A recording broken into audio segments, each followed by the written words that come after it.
Yes, we can, yes. Perfect, thanks. Thanks, Wendy and Cassia, and fantastic to see so many people here. I'm going to talk a little bit about the Research Design Service generally, but also focus on the needs of this call, and I hope help you to understand what we can do to help you to be successful in applications.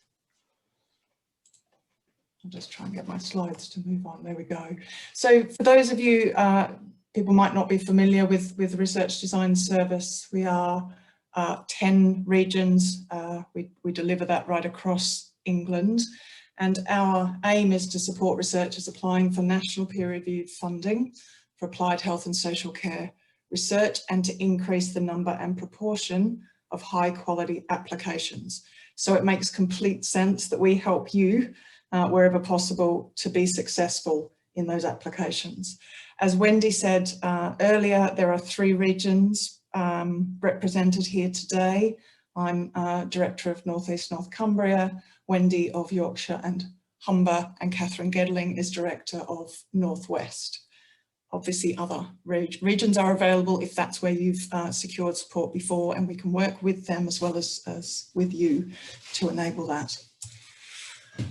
So in case you don't know what we do, we provide support and advice on all aspects of research design and conduct.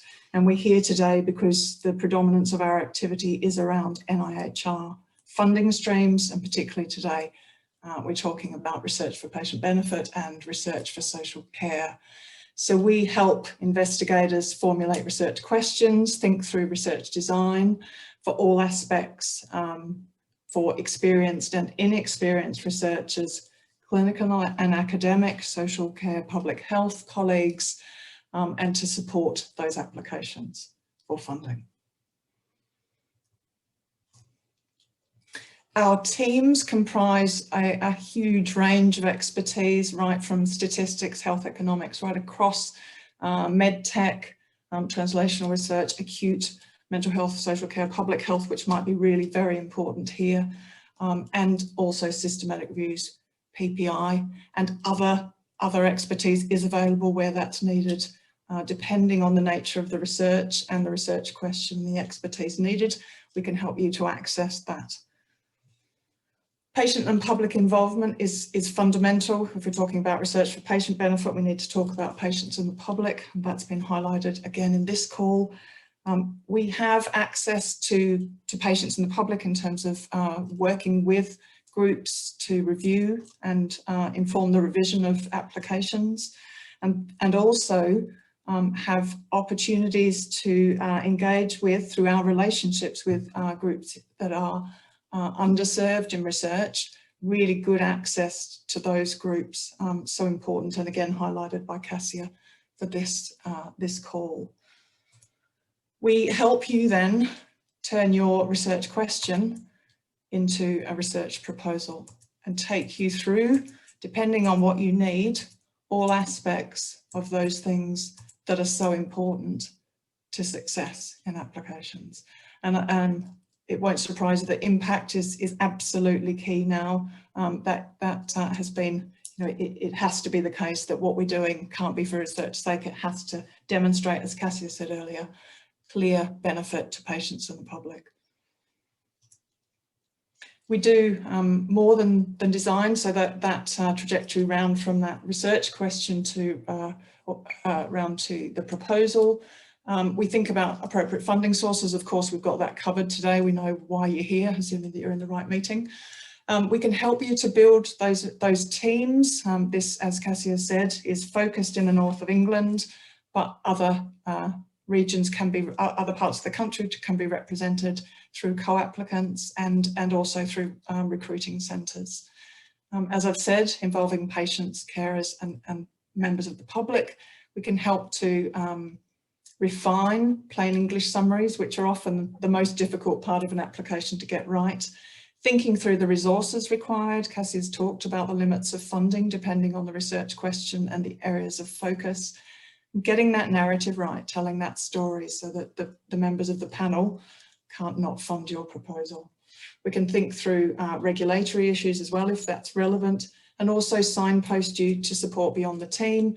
We're about to hear from the CRN. We can also signpost you through commissioning service units that Cassia just mentioned. So all of those aspects we can enable.